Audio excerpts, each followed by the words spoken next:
이 시간 말씀의 제목은 하나님의 교훈, 하나님의 교훈 이런 제목입니다.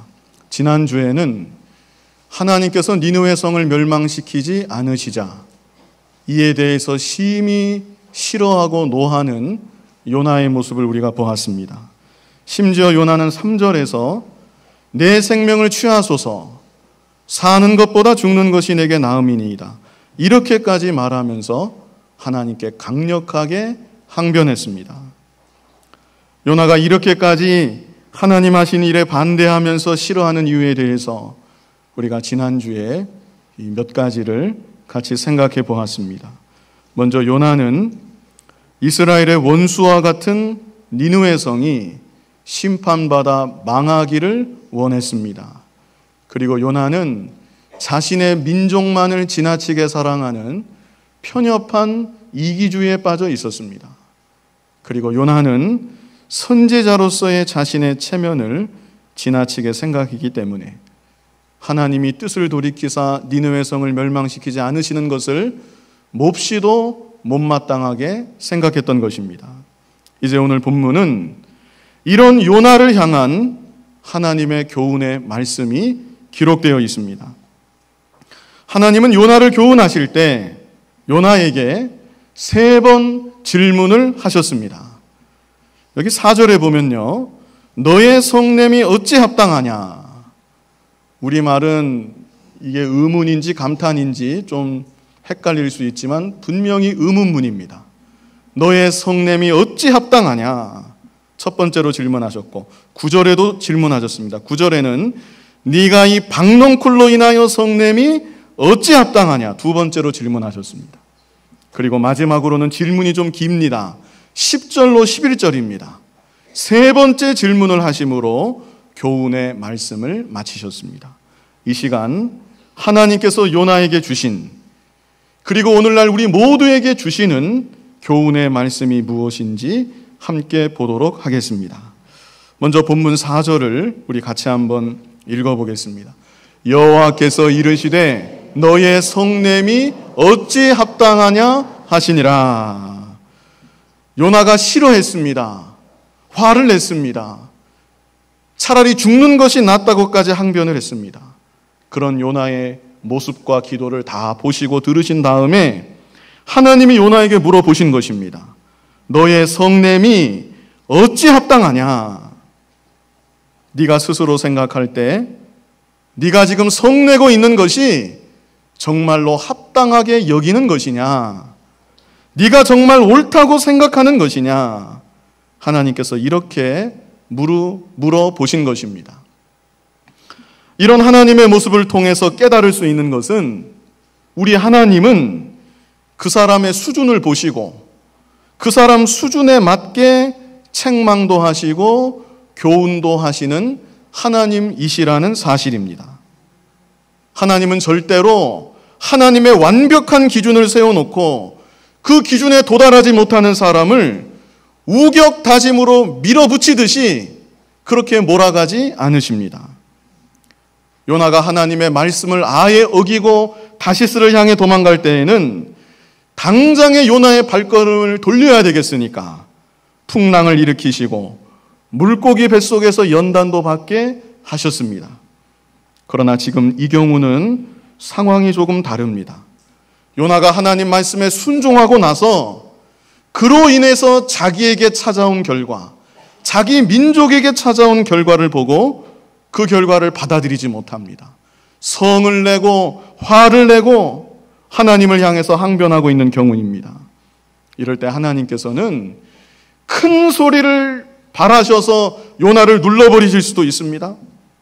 요나를 엄하게 다스리실 수도 있습니다. 그러나 그렇게 하신 것이 아니라 너의 성냄이 어찌 합당하냐.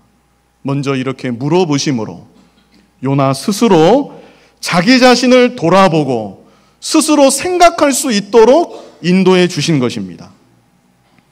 이후에도 하나님께서는 박넝쿨이 자라나고 없어지는 과정을 통해서 요나로 하여금 체험적으로 깨닫게 하시고 아직 하나님의 뜻을 온전히 알지 못하고 받아들이지 못하는 요나에게 하나님 뜻에 순응할 수 있도록 이끌어 주신 것입니다. 하나님도 이러하시거늘, 그런데 우리들은 내 자신의 의가 너무나 강해서 내 뜻과 맞지 않고 내 마음, 내 생각을 따라와 주지 못하는 사람에게 너무 가혹할 때가 많습니다.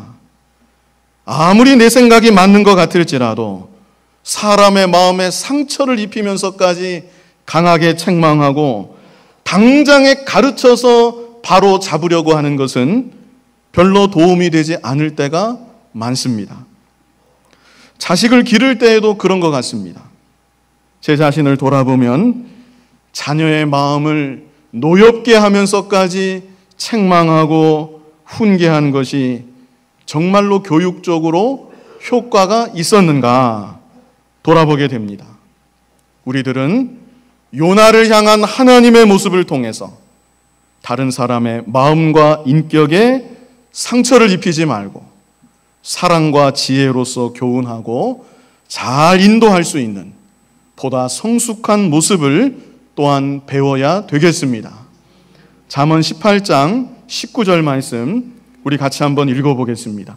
노엽게 한 형제와 화목하기가 견고한 성을 취하기보다 어려운즉 이러한 다툼은 산성 문빗장 같으니라. 아멘. 성경 말씀을 보면요, 참 다양한 각도에서 여러 가지 관점에서 진리를 교훈하시는 것을 볼 수 있습니다. 노여움을 당한 사람의 입장에서는 어떻게 해야 되겠습니까? 자신을 노엽게 한 사람 마음에서 다 용서하고 화목할 수 있어야 마땅합니다. 그러나 이 구절은 그렇다고 해서 다른 사람을 노엽게 하는 일을 아무렇지도 않게 생각해서는 안 된다는 것입니다.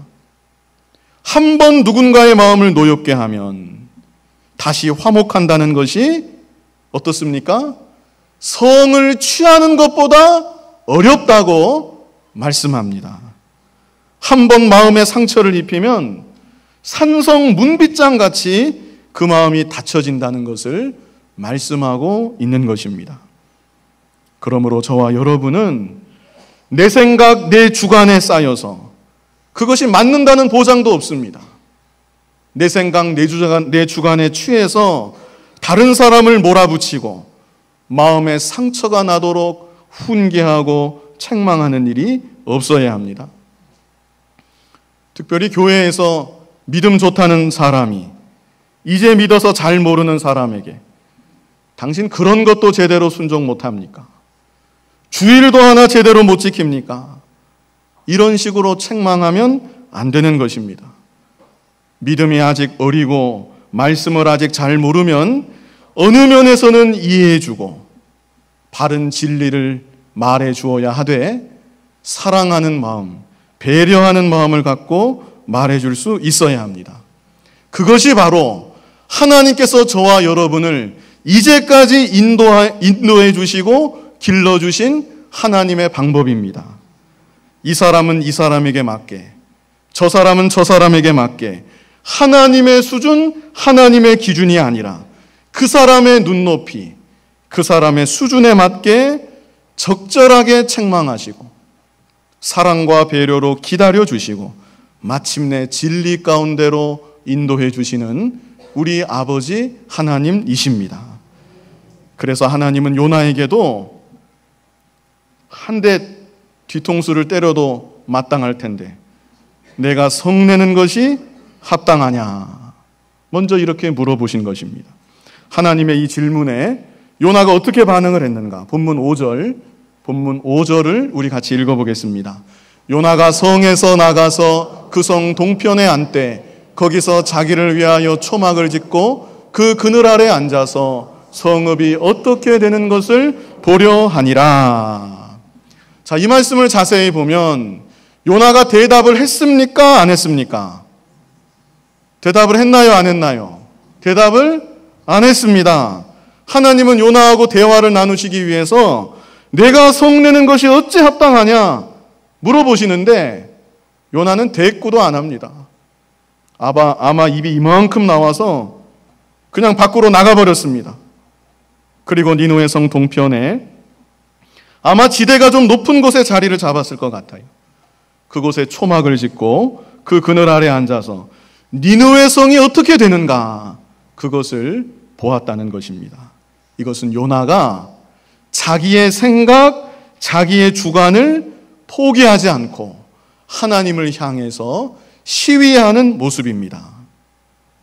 니느웨 성이 회개하는 모습을 보시고 하나님께서 니느웨 성을 용서해 주셨습니다. 하나님께서 니느웨 성을 멸망시키지 않고자 하신다는 것을 요나가 누구보다도 잘 압니다. 그런데 요나는 그런 하나님께 항변을 했습니다. 그리고 나서 제가 이렇게까지 하나님께 말씀드리고 제가 이렇게까지 하나님께 간절히 애원하는데 하나님이 어떻게 하시는지 제가 한번 끝까지 기다려 보겠습니다. 마치 이런 겁니다. 하나님을 향해서 시위하며 초막을 지었습니다. 장기 농성태세에 돌입을 한 것입니다. 하나님이 이런 요나에게 어떻게 하십니까? 본문 6절 같이 읽어보겠습니다. 하나님 여호와께서 박농쿨을 준비하사 요나 위에 가리우게 하셨으니 이는 그 머리를 위하여 그늘이 지게 하며 그 괴로움을 면케하려 하심이었더라. 요나가 박농쿨을 인하여 심히 기뻐하였더니 아마 그때 기후가 무척이나 더웠던 것 같습니다. 요나가 초막을 짓고 그늘을 어느 정도 만들었겠지만 그것만으로는 감당할 수 없는 강렬한 햇빛이 요나의 머리를 쬐었던 것입니다.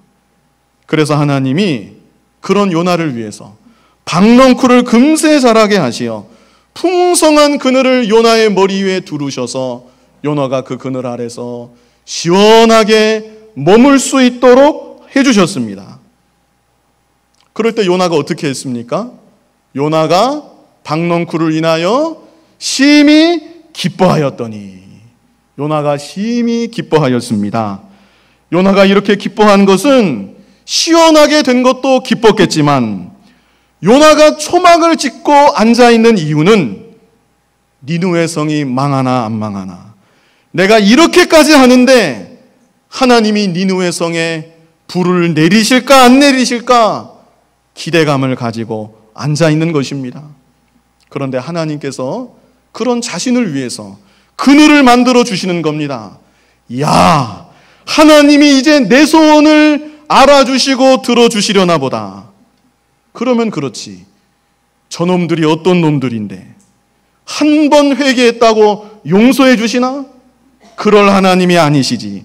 우리 하나님이 이스라엘을 얼마나 사랑하시고 나를 얼마나 사랑하시고 죄를 얼마나 미워하시는 하나님이신데 하나님께서 이제야 내 마음을 알아주시고 내 소원을 알아주시고 저 나쁜 놈들을 다 망하게 하시겠구나. 요나가 그런 생각에 더욱 기뻐하였던 것입니다.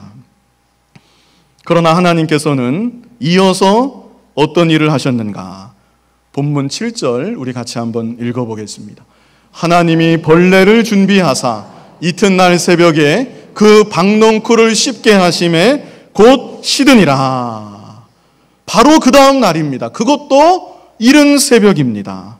어디서 벌레가 나타나는지 그 벌레들이 박농쿨을 다 씹어서 모든 그늘이 다 시들어서 없어지고 말았습니다.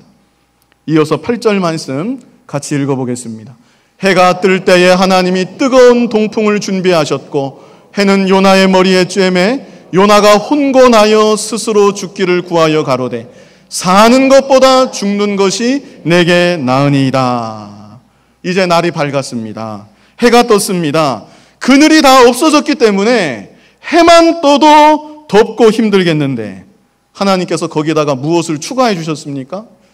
뜨거운 동풍이 불게 하셔서 요나가 혼곤하다는 것은 기절할 지경이 되었다는 것입니다.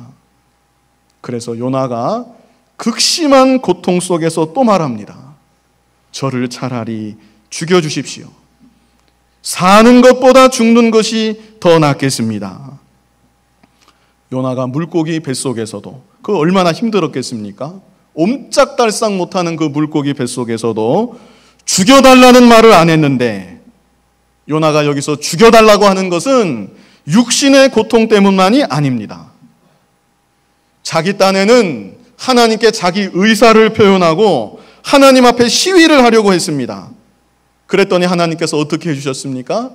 그늘을 만들어 주시고 자신의 마음을 이해해 주시고 자신의 청혼을 들어주시는 것만 같았습니다. 그런데 이제 보았더니 그게 아니었습니다. 하나님이 오히려 그런 자기를 책망하고 계신 것이 분명합니다. 그럴 때 요나가 끝까지 자기의 뜻을 굽히지 아니하고 하나님께서 계속 그러실 거면 차라리 저를 죽여주시옵소서. 하나님의 뜻이 저 죄인들, 악행을 저지른 저 니느웨 성 사람들 정 살리시는 것이 하나님의 뜻이라면 저는 그 뜻에는 동참할 수가 없습니다. 저는 그 일에 빠지겠습니다. 그러니 저를 그만 데려가 주십시오. 요나 고집이 보통이 아닙니다. 요나가 이렇게 끝까지 자기 뜻을 굽히지 아니하고 하나님께 항변하고 있는 것입니다. 그때 하나님이 두 번째 질문을 하세요. 하나님의 두 번째 질문에는 요나가 답변을 했습니다. 하나님의 두 번째 질문과 또 요나의 답변이 무엇이었는지 우리 9절 말씀 같이 읽어보겠습니다. 하나님이 요나에게 이르시되 내가 이 박넝쿨로 인하여 성냄이 어찌 합당하냐? 그가 대답하되 내가 성내어 죽기까지 할지라도 합당하니이다. 요나가 참 초지일관입니다. 내가 성내어 죽기까지 할지라도 합당하니이다. 끝까지 자신이 옳다는 거예요. 자신의 뜻을 굽히지 않고 하나님을 향해서 반항하듯 항변하는 요나의 모습을 볼 수 있습니다. 이에 대해서 하나님께서는 이제 10절, 11절에서 마지막 질문을 통하여 중요한 진리를 교훈하십니다. 그 중요한 진리는 조금 이따가 보기로 하고요. 본문의 전체 사건을 통해서 하나님이 요나에게 주시는 교훈이 또 한 가지 있습니다. 하나님이 요나에게 주시는 교훈 그 첫 번째는 하나님은 만사를 주관하시는 절대 주권의 하나님이시다. 이 사실을 교훈하고 있는 것입니다. 참 중요한 진리입니다.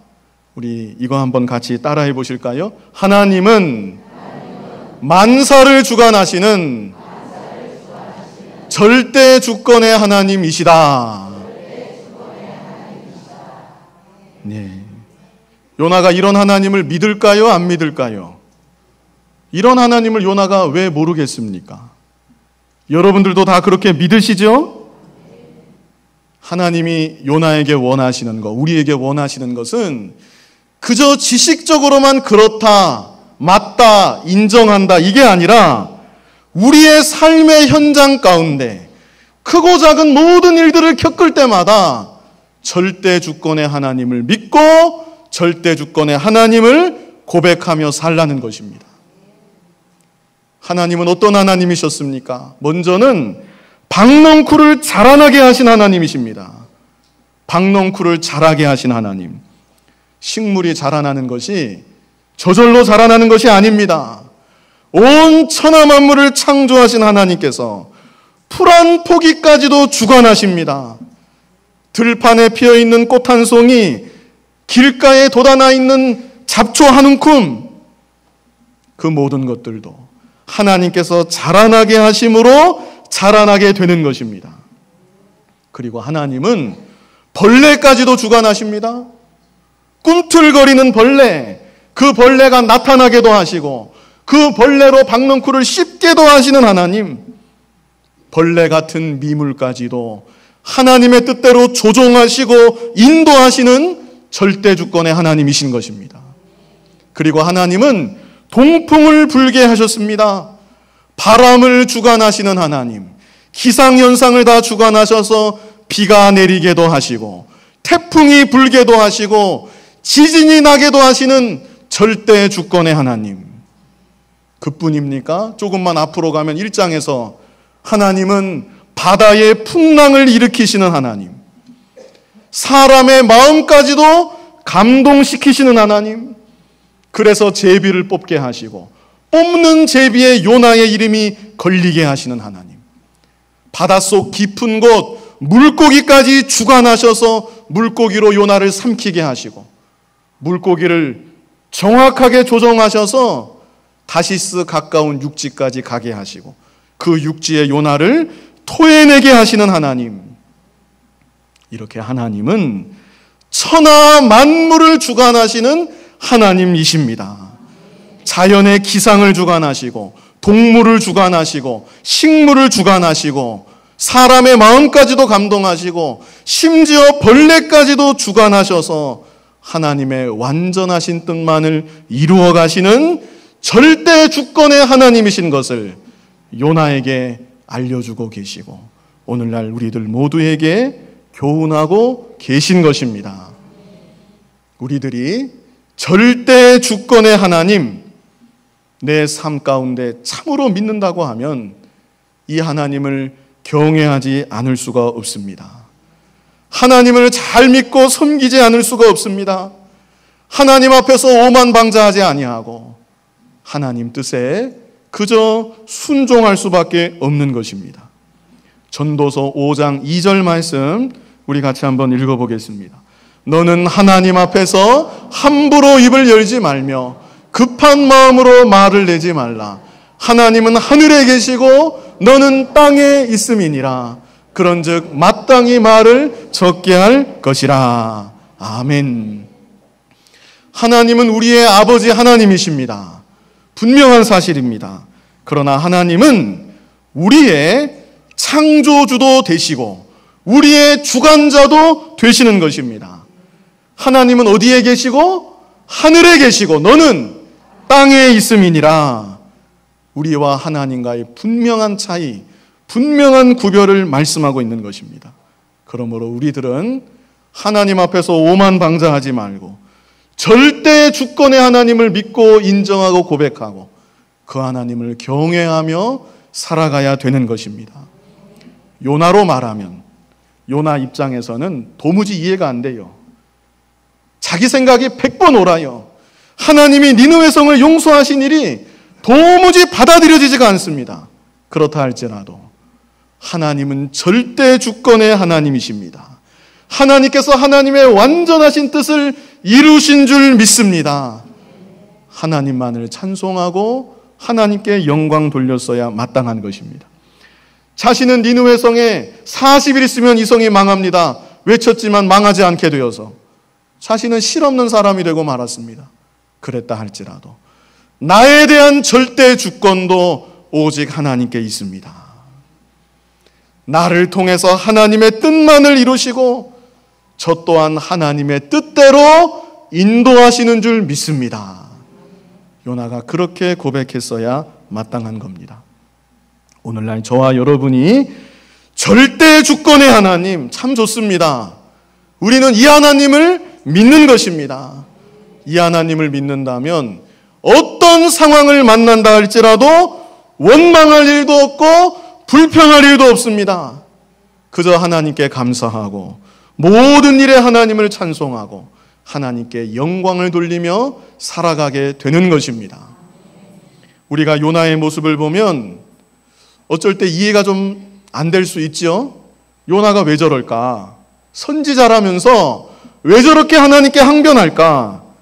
우리가 그런 생각을 할 수 있는데 그 당시 요나의 입장에서는 그 당시 요나의 만들어진 수준에서는 도저히 받아들일 수 없는 상황을 요나 입장에서는 만난 것입니다. 오늘날 우리들도 마찬가지입니다.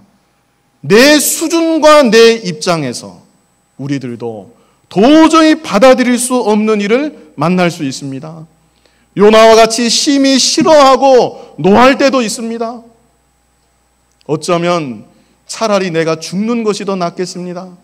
하나님께 이렇게 항변할 정도로 극심한 상황을 우리가 경험하게 될 수도 있습니다. 그러나 하나님께서는 언제나 우리에게 말씀하십니다.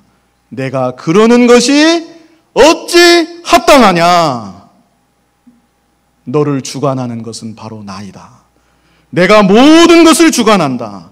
내가 나의 절대 주권으로 세상 만사를 주관하고 너의 인생도 주관하고 그래서 사랑하는 너를 가장 안전한 길로, 가장 합당한 길로 인도하고 있는 거다. 하나님은 오늘날도 이렇게 말씀하시고 우리를 교훈하고 계신 겁니다. 이사야 55장 8절로 9절 말씀 우리 같이 한번 읽어보겠습니다. 여호와의 말씀에 내 생각은 너희 생각과 다르며 내 길은 너희 길과 달라서 하늘이 땅보다 높음같이 내 길은 너희 길보다 높으며 내 생각은 너희 생각보다 높으니라. 아멘. 이 말씀을 믿으시기 바랍니다. 내 생각보다 높으신 하나님, 그 하나님께서 지금도 절대 주권으로 나를 인도하고 계십니다.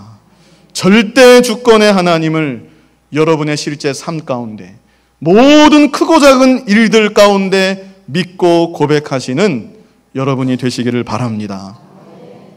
두 번째로 하나님이 주시는 교훈은 하나님은 잃어버린 영혼을 사랑하시는 하나님이시다.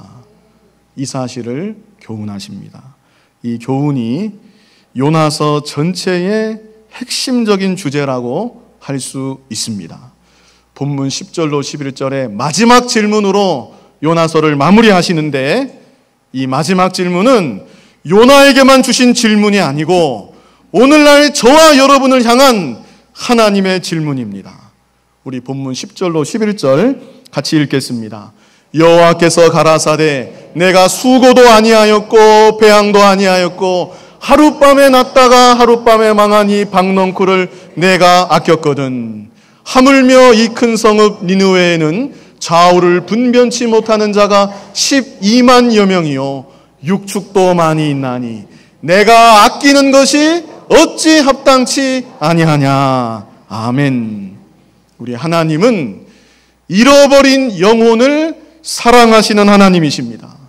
하나님은 이 사실을 말씀하실 때 요나의 마음과 그리고 오늘날 우리들의 마음과 하나님의 전혀 다른 마음을 대조하시면서 말씀하셨습니다. 요나가 아끼며 사랑한 것은 무엇이었습니까? 요나가 무엇을 그토록 아끼고 사랑했습니까? 무엇이죠 그게? 박넝쿨입니다. 박넝쿨. 박넝쿨을 아끼고 사랑했습니다. 박넝쿨은 하룻밤에 났다가 하루 만에 사라진 박넝쿨입니다. 다시 말해서 잠시 있다가 없어지는 거, 썩어질 거, 그것을 요나가 그토록 아끼며 사랑했던 것입니다. 오늘날도 대부분의 인생들은 요나와 같이 잠시 있다가 없어질 거, 썩어질 거, 박넝쿨과 같은 것들을 아끼고 사랑하며 살아가고 있는 겁니다. 그리고 결정적으로 그 박넝쿨을 누가 주셨습니까? 하나님이 주신 것입니다. 하나님이 있게도 하시고 없게도 하시는 것입니다. 내게 주신 모든 것, 내가 누리며 사는 모든 것 하나님이 내게 주신 것이고 하나님이 잠시 나에게 허락해 주신 것입니다. 그런데도 우리들은 하나님 은혜에 감사한 줄도 모르고 잠시 있다가 없어질 것, 썩어질 것, 그것만을 붙잡으려고 하고 그것만을 바라보려고 하고 그것만을 소망하며 살다가 그것 중에 하나가 없어지면 원래 자기 것도 아니었으면서 그것으로 인해서 싫어하고 그것으로 인해서 원통하게 생각하고 그것으로 인해서 원망하며 살아가고 있는 것입니다.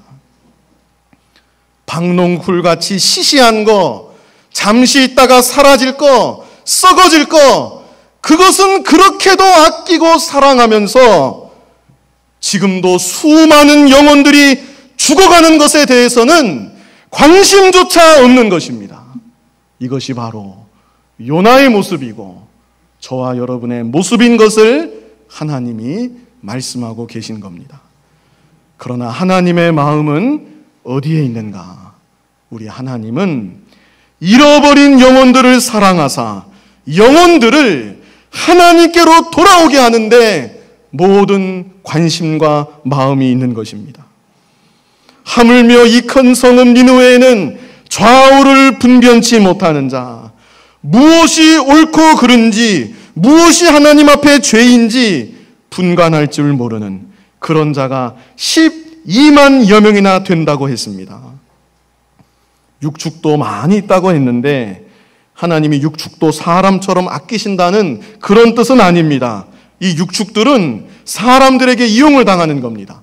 하나님께 영광을 돌리는데 사용될 수 있는 겁니다. 이런 육축들이 많이 있다는 것은 이 성의 규모를 말하는 것이고 이들을 기르는 얼마나 많은 사람들이 이 성에 있겠느냐, 하나님의 말씀인 것입니다. 그래서 하나님은 마지막으로 질문하십니다. 저와 여러분에게도 질문하십니다. 네가 그토록 박넝쿨을 아끼며 사랑한다면 수십만이나 되는 영혼들을 아끼며 사랑하는 나의 마음, 나의 구원 역사가 어찌 합당하지 않겠느냐, 이렇게 물어보고 계신 것입니다. 그리고 하나님은 요나에게, 그리고 오늘날 우리들에게 하나님의 마음을 깨닫기 원하십니다. 그래서 박넝쿨에 울고 웃는 인생이 아니라 이제도 죽어가는 수많은 영혼들에게 그리스도의 십자가와 부활의 복음을 전해서 그들을 그리스도에게로, 하나님께로 인도하는 사명을 감당하기를 간절히 고대하고 계신 것입니다. 우리 이사야 52장 7절 말씀 하나님의 마음을 생각하면서 같이 읽겠습니다. 좋은 소식을 가져오며 평화를 공포하며 복된 좋은 소식을 가져오며 구원을 공포하며 시온을 향하여 이르기를 내 하나님이 통치하신다 하는 자의 산을 넘는 발이 어찌 그리 아름다운고. 아멘. 복음을 전하는 자의 발, 복음을 전하면서 고난받는 자의 발, 하나님께서는 어찌 그리 아름다운고 말씀하시는 우리 아버지 하나님이십니다. 다니엘 12장 3절 말씀도 우리 같이 한번 읽어보겠습니다. 지혜 있는 자는 궁창의 빛과 같이 빛날 것이요 많은 사람을 옳은 대로 돌아오게 한 자는 별과 같이 영원토록 비치리라. 아멘. 많은 사람을 옳은 대로 돌아오게 한 자, 별과 같이 영원토록 비치리라. 박넝쿨만 바라보고 살다가 박넝쿨 없어지면 안타까워하는 그런 인생이 아니라 예수 그리스도의 십자가와 부활의 복음을 전해서 영혼을 구원하는 하나님의 역사에 쓰임받을 수 있는 저와 여러분이 다 되어야 하겠습니다. 세월호 사건 아시죠? 제가 미국에 있을 때 그 사건이 있었습니다. 멀리서 그 사건을 접해 듣고 며칠 동안 제가 잠을 제대로 못 잤습니다. 제가 어지간하면 잠 못 자는 사람이 아닙니다. 어디서나 누우면 잠을 잘 자는 사람인데 그때는 그 배에 교복을 입고 탄 그 학생들 모습이 자꾸 생각이 나서 제가 잠을 며칠 못 잔 적이 있습니다. 수많은 학생들이 배 안에 갇혀 있고 배는 기울어져 가는데 안내 방송은 말하기를 그냥 그대로 있으라. 배 안에 머물러 있어라. 나오지 말라. 그런 생각이 자꾸 나는 거예요. 그러다가 제가 어떤 상상을 또 했냐면 제가 그 배 안에 있는 겁니다. 제가 그 배 안에서 여기저기 뛰어다니면서 너희들 지금 이러고 있으면 안 된다. 저 안내방송 믿으면 안 된다. 지금 이 배는 가라앉고 있다. 너희들 이 상태 그대로 있으면 너희는 다 죽고 만다. 제가 문을 두드리면서 그 말을 전하고 다니는 제 모습을 상상하곤 했습니다. 그러다가 문득 하나님께서 그런 생각을 들게 하셨던 것 같은데 무슨 생각이 들었는가? 지금도 이 세상에 수많은 사람들이 가라앉는 배를 타고 있구나. 배 이름도 어떻게 세월호입니다. 세월에 자기 몸을 맡긴 거예요. 내가 이 세월을 따라 흘러가면 어디든지 가겠지. 가기는 어딜 갑니까? 결국에는 망하는 것이고 죽는 것이고 지옥으로 가는 것입니다. 하나님께서 내게 주신 사명이 얼마나 귀한 사명인가. 내가 세월호 속에는 돌아갈 수 없지만 이 세상을 다니면서 주와 복음을